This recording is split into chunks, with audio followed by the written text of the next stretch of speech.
beer. Might cut this short after that offer. Might fucking go back with Ben. Yeah, it is lovely to be here, and that was a lovely welcome. Imagine how good it'd be if you had any fucking idea who I am. It was lovely, wasn't it? Obviously, like probably you've heard a few times today, we had Valentine's Day this week, and yeah, I know a lot of people get quite depressed at this time of the year because they're alone and shit. And yeah, and I say to them people, I go, don't be so down about it. There's a lot of people that have had a worse week of it than you. Whitney Houston's daughter, fuck. Sorry about that. It's not right, but it's okay. I'm going to do this anyway.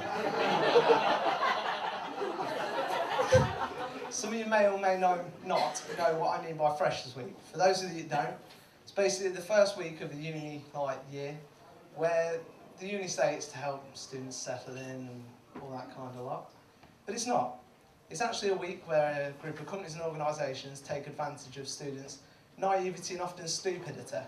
Because we'll wander around that room signing any old shit at the prospect of getting a free pen. Thanks to Freshers this year, I found myself fostering 3 Ethiopians and a panda. You might be thinking what I thought at first. Oh, panda, it's pretty cool. It's a conversation starter, if nothing else. Yeah, it turns out they don't send you no panda.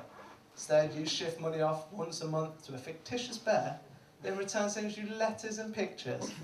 Yeah, I'm not a zoologist, but I'm pretty fucking sure that pandas can't write letters, and then pictures look a shitload like the ones off Google Images. I think that's bad, I know. It gets a fucking lot worse. Turns out Ethiopian Adoption Agency, yeah, they send you your order. Think you're struggling for money? Try raising 3 kids on a student loan. It ain't fucking easy. It's not easy. So I sat around with newfound kids the other day, Timmy and Timon. And, it's not racist, it's down with that. And I got to think, what is it about us British people and our need for a free pen? No matter where we are, what we're doing, we see a pen, we're like, fucking having you. And we've homed in, we know what we want from this now. And so we'll do a kind of a shimmy over. Probably not that camp, in fairness. And we'll have a look around. Is it close? Might be lean on the table. So we're a pinky away from the prize now. We're a pinky away.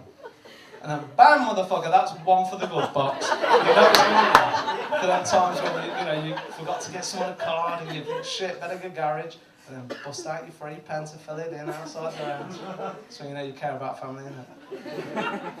Then, so yeah, you got your free pens, and that's kind of how it goes. And what else do you do with your free pens? Other than that, because the country's started trying to fight back against our pen-related crimes. For instance, Argos. They've made the big switch over this year from pens to pencils.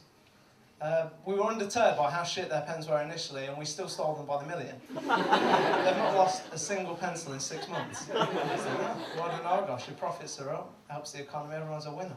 We need to pause for thought and appreciate the real leaders in this field. The post office. They chain their fuckers up. How much chance they know the safe from the post office than one of their pens? Got another free pen the other day from Leicester Fertility Clinic. It didn't work. I thought, that's promising.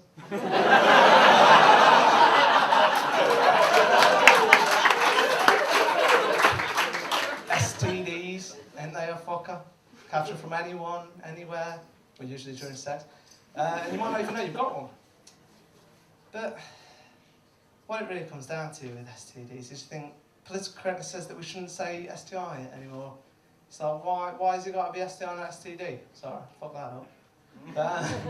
So what was with the big political correctness shift from STD to STI? What's the point? Infection disease, it don't matter. You're still going to itch like fuck and regret having sex.